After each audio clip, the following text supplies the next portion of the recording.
and welcome to Land of Nod Sleep Stories. My name is Joe, and tonight it's time for another classic story to help you get to sleep. But before we begin, make sure you are nice and cozy in your bed and ready to listen to tonight's story, The 3 Little Pigs. Once upon a time, there was an old sow with 3 little pigs, and as she had not enough to keep them, she sent them out to seek their fortune. The first that went off met a man with a bundle of straw and said to him, "Please, man, give me that straw to build me a house," which the man did, and the little pig built a house with it.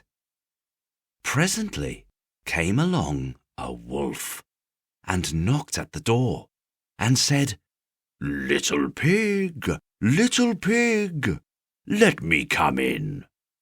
To which the pig answered, "No, no, by the hair of my chinny chin chin." The wolf then answered to that, "Then I'll huff, and I'll puff, and I'll blow your house in." So he huffed, and he puffed, and he blew his house in, and ate up the little pig. The second little pig met a man with a bundle of wood, and said, "Please, man, give me that wood to build a house," which the man did, and the pig built his house.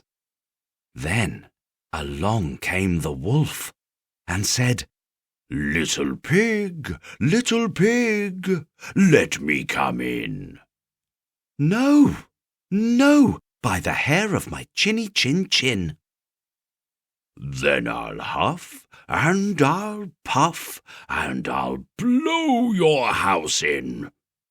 So he huffed, and he puffed, and he puffed, and he huffed, and at last he blew the house down, and ate up the little pig. The third little pig met a man with a load of bricks, and said, "Please, man, give me those bricks to build a house with." So the man gave him the bricks, and he built his house with them. So the wolf came, as he did to the other little pigs, and said, little pig, let me come in." "No, no, by the hair of my chinny chin chin." "Then I'll huff, and I'll puff, and I'll blow your house in." Well, he huffed, and he puffed, and he huffed, and he puffed, and he puffed and huffed, but he could not get the house down. When he found that he could not, with all his huffing and puffing, blow the house down, he said, "Little pig, I know where there is a nice field of turnips." "Where?" said the little pig. "Oh, in Mr. Smith's home field, and if you will be ready tomorrow morning, I will call for you, and we will go together and get some for dinner." "Very well," said the little pig. "I will be ready. What time do you mean to go?"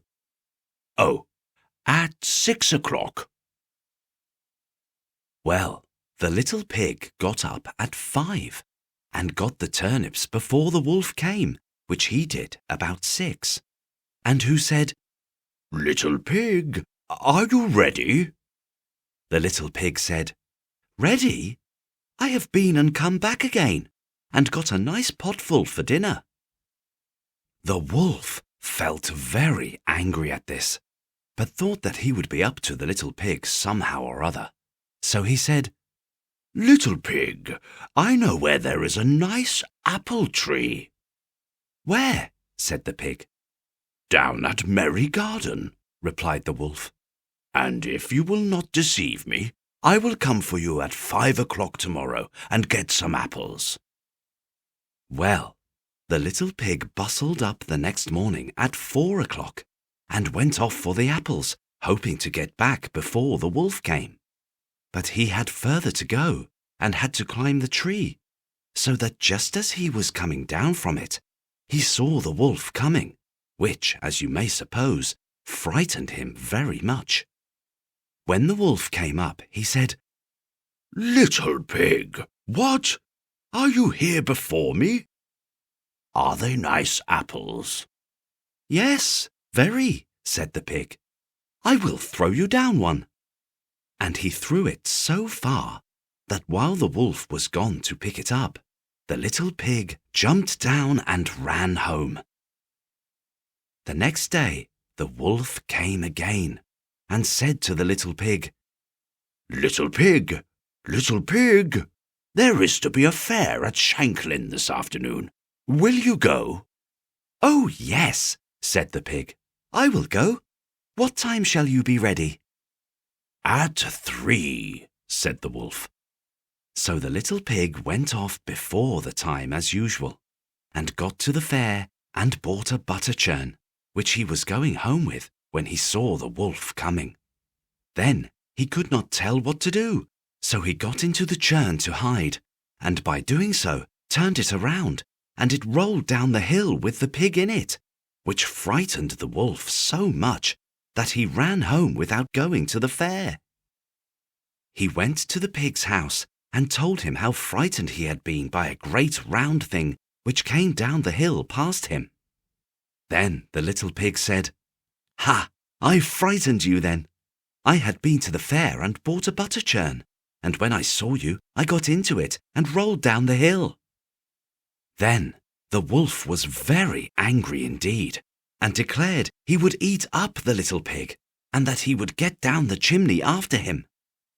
When the little pig saw what he was about, he hung on the pot full of water and made up a blazing fire. And just as the wolf was coming down, took off the cover, and in fell the wolf. So the little pig put on the cover again in an instant, boiled him up, and ate him for supper, and lived happily ever afterwards. I hope you enjoyed The 3 Little Pigs. It's time to go to sleep now. Until next time on Land of Nod Sleep Stories, sleep well and good night.